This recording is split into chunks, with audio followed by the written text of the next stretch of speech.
Today we are going to start next topic of this chapter. First chapter, that is Rise of Nationalism in Europe. The topic is 1848, the Revolution of Liberals. In this topic, we are going to understand that what is a revolution of liberal, what is the meaning of liberal means freedom, या आप ये कह सकते हो आज़ाद ख्याल वाले, या आपके उदारवाद। ये जो रिवॉल्ट हुआ था 1840, और ये रेवोल्यूशन, ये जो क्रांति हुई थी लिबरल्स ने 1848 में शुरू हुआ था। ये जो हुआ था इसमें क्या था, जो इस क्रांति में जो लोग थे, इस रेवोल्यूशन में जो लोग थे, उसमें जो है पुअर, गरीब लोग, अनएम्प्लॉयमेंट, जो वर्कर्स जो यूरोपियंस कंट्रीज़ में काम करते थे इन द ईयर 1848 में जो काम करते थे, और इस क्रांति को जो है, इस रेवोल्यूशन को जिसने जो है लीड किया था, वो मिडिल क्लास के जो है आपके एजुकेटेड लोग थे। इसमें जो है मेन एंड वुमेन्स, जो लिबरल मिडिल क्लास के लोग थे, मेन और वुमेन दोनों मिलके उन्होंने जो है कॉन्स्टिट्यूशनल की जो है मांग की थी, एक नेशनल यूनिफिकेशन, यानी एक नेशन के अंदर में, और एक कॉन्स्टिट्यूशन ड्राफ्ट हुआ था, ड्राफ्टेड ए कॉन्स्टिट्यूशन, जिसमें जो है German nation to be headed by, यानी जर्मन नेशन को जो है मोनार्की जो उसके हेड थे, सब्जेक्ट टू ए पार्लियामेंट, यानी पार्लियामेंट्स की स्थापना हुई थी। कॉन्स्टिट्यूशन जो है आपका, क्योंकि मोनार्की सिस्टम में एक्चुअली क्या होता था, कोई भी आपके कॉन्स्टिट्यूशन नहीं होते, तो कोई भी पार्लियामेंट नहीं होता, लेकिन यहाँ जो है आपका जर्मन नेशन को जो है आपका एक कॉन्स्टिट्यूशन बनाया गया था, और उसका हेड जो है पार्लियामेंट को बनाया गया था, जिस का जो है आपका मोनार्की सिस्टम के जितने भी आपके राजा थे, बहुत सारे उसमें जो है पार्टिसिपेट या मेंबर भी बने थे, लेकिन विलियम फोर्थ जो किंग का पर्शिया का जो राजा था, उसने जो है इस सिस्टम में या इस में जो है भाग लेने से, जो ज्वाइन करने से उसने इनकार कर दिया था, और वो अलग मोनार्क्स में जो है जुड़ गया था, join other monarchs to oppose the elected assembly. जो ये इलेक्टेड असेंबली जो जर्मन में नेशन में चुना गया था, उसके अगेंस्ट के लिए जो है वो दूसरे में अगेंस्ट में था, और वो दूसरे मोनार्की सिस्टम में जाके जुड़ गया था। दूसरा था कि इसमें जो opposition, while the opposition of autocracy, of the autocracy and military, जो आपकी एट्रोक्रेसी और जो military and the military become, जो और एट्रोक्रेसी के अगेंस्ट में थे, जिसमें जो है मिलिट्री भी उनकी काफ़ी स्ट्रॉन्ग थी, इससे जो है आपका पार्लियामेंट का जो एक सोशल बेस में जो बनाया गया था, वो काफ़ी ज़्यादा जो हिल गया था, उस एरोड हो गया था। The issue of extending political right to women, सबसे जो मेन मुद्दा था, इशू था, वो था आपकी वुमेन्स जो आपकी पॉलिटिकल राइट्स जो वो लोग मांग रहे थे, वो एक बहुत बड़ा कंट्रोवर्शियल जो है एक पॉइंट हो गया था with in the liberal movement. जो आपका ये उदारवाद जो एक मूवमेंट चल रहा था, एक जो आंदोलन चल रहा था, उसके लिए जो है एक बहुत बड़ा ये मुद्दा हो गया था। तो इस अपनी मांग को पूरा करने के लिए वुमेन्स ने जो है, उन्होंने खुद की अपनी एक पॉलिटिकल एसोसिएशन बनाई, अपना एक न्यूज़पेपर उन्होंने शुरू किया, वो खुद एक पॉलिटिकल मीटिंग वगैरह जो है अपना पॉलिटिकल मीटिंग के पार्ट बनने लगे, डेमोस्ट्रेशन वगैरह करने लगे। लेकिन जो वुमेन्स को जो है एडमिट तो किया गया, लेकिन वो सिर्फ एक विजिटर के रूप में थे, उनको और कोई भी उनको काम या किसी भी तरह का पार्टिसिपेशन नहीं करने को दिया जाता था। Monarchs they beginning to realize, monarchs यानी जो आपके राजवंश के लोग थे, उन्होंने ये रियलाइज़ करना शुरू कर दिया कि जो है आपका जो cycle, realise that the cycles if revolution and the repression could be ended by granting question to the liberation revolution. ये जो आंदोलन है उसको जो है एक लिबरल नेशनलिस्ट अगर रेवोल्यूशनरीज को जो है ये एक गारंटी या उनको जो है एक मान दे दिया जाए, तो शायद जो है ये आपका जो क्रांति है, जो रेवोल्यूशन है, वो आपका ख़त्म हो जाएगा। इसके बाद हम देखेंगे the making of German and Italy. हम लोगों ने देखा था कि जर्मन और इटली जो था वो एक मोनार्की सिस्टम था और एक यूरोप के अंडर में था। तो ये किस तरह से जो है ये आपका ये लोग आज़ाद हुए थे, एक नेशन के रूप में ये लोग उभर के आए थे, जर्मनी और इटली दोनों। तो जर्मनी जो है can the army be the architect of A national? 1848 के बाद नेशनलिज्म जो यूरोप में शुरू हुआ था, move away from it association with democracy and revolution. ये इसमें जो आपका हुआ था, इसमें डेमोक्रेसी और रेवोल्यूशन, लोकतंत्र और रेवोल्यूशन है, क्रांति दोनों चल रही थी। They can be observe in the process by which Germany and Italy came to be unified as a nation state. जो ये अलग अलग टुकड़ों में बटा हुआ था, जर्मनी और इटली जो है अलग अलग हिस्सों में जो बटा हुआ, इसको जो है यूनिफाइड किया गया आपका, और एक नए स्टेट के रूप में, जो एक नेशन के रूप में इसको उभारा गया। Nationalist feeling were widespread among middle class Germans.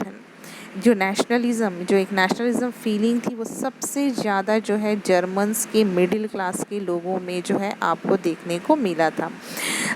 This liberal initiative to nation building was however repressed by the combined force of the monarchy and the military supported by a large landowner of Persia। ये liberals जो initiative है, liberals के जो मानने वाले थे, जो आपके नेशन बिल्डिंग जो या फिर एक नया नेशन बनाने का जो इन्होंने काम किया था, इसको how they repress by combined, यानी इसको पूरी तरह से जो है दबाने की कोशिश की थी, जिसमें आपका मोनार्की सिस्टम मींस जो राजवंश के लोग थे, जो मिलिट्री के सपोर्ट से, और सब पुर्शिया के एक बहुत बड़े लैंड ऑनर्स जो थे, वो इन सारी चीज़ों को, यानी लिबरल्स को दबाने की वो लोग कोशिश करते थे। Prussia took on the leadership of the movement. फिर बाद में जो है पुर्शिया ने जो है इस मूवमेंट का जो है वो लीडरशिप लीड करने लगा। 3 was overseen year with Austria, Denmark and France ended in Prussia victory and completed the process of unification। 3 जो है आपके ओवरसीन ईयर, यानी 3 was 3 साल तक जो है लड़ाइयाँ हुई थी with Austria, Denmark and France. ये जो लड़ाइयाँ हुई थी, ये पर्शिया यानी पर्शिया को जो है जीतने के बाद पर जो है ये लड़ाई जो है टोटल कंप्लीट हो गई थी, और प्रोसेस जो यूनिफिकेशन का प्रोसेस था, इटली का यूनिफिकेशन, जर्मनी का यूनिफिकेशन, ये प्रोसेस जो है आपका कंप्लीट हुआ था। The nation building process in Germany had demonstrated and dominance of Persian state power.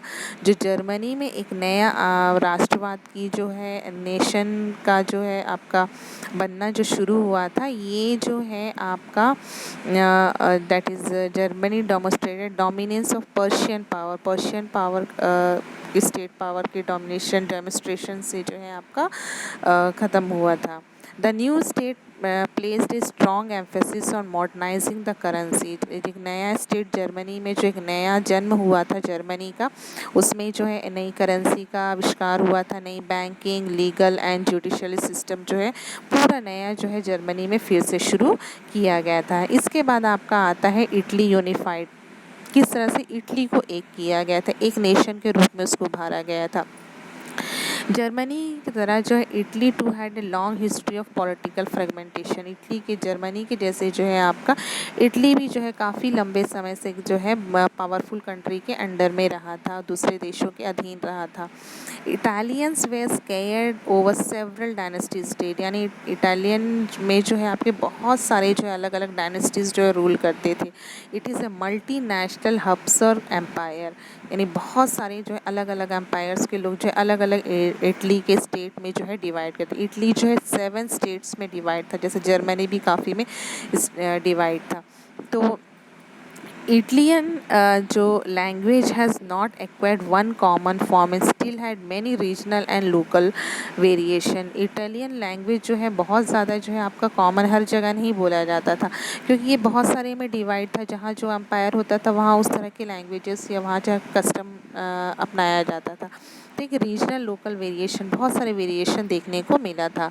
गुसिपिन Mazzini had sought to put together a coherent programme for a unitary Italian republic. Giuseppe Mazzini ने जो है एक बहुत बड़ा काम किया था, जिससे जो है उसने यूनिटरी इटालियन को जो है एक रिपब्लिक शुरू किया था, जिसमें जो है young Italy for the dissemination of his goals, the failure of revolutionaries uprising both in 1831 and 1840 and mean that the mantle now fell on Sardinia Piedmont under the ruler King Victor Emmanuel II to unify the Italian state through war. आपका जो ये क्रांति में जो आपके revolutionaries हार गए थे उनके जो है दोनों यानी 1831 और 1848 में जो क्रांति हुई थी उसमें जो हार गए थे वो लोग जो है आपका नाउ फेल इन सेंडिया पेडोमेंट है ना, जो राजा के अंडर में सेंडिया पेडोमेंट के राजा के अंडर में रूलर जो आपका था, सेंडिया पेडोमेंट का जो रूलर था under its ruler king Victor Emmanuel second के अंडर में जो है इटालियन स्टेट को जो है आपका युद्ध के बाद जो है उसको यूनिफाइड किया गया था। Italy offered them the possibility of economic development and political dominance. Italy was neither A revolutionary nor a Democrat, ना वो एक क्रांतिकारी के रूप में था ना वो एक लोकतंत्र में। Italian population among who rates of literacy where high, वहाँ जो है आपका अनपढ़पन बहुत ज़्यादा फैला हुआ था। Remained blissfully unaware of liberal nationalist ideology, वहाँ के लोग जो है बहुत ज़्यादा जो है अवेयर नहीं थे। इसके बाद आपका आता है दैट इज़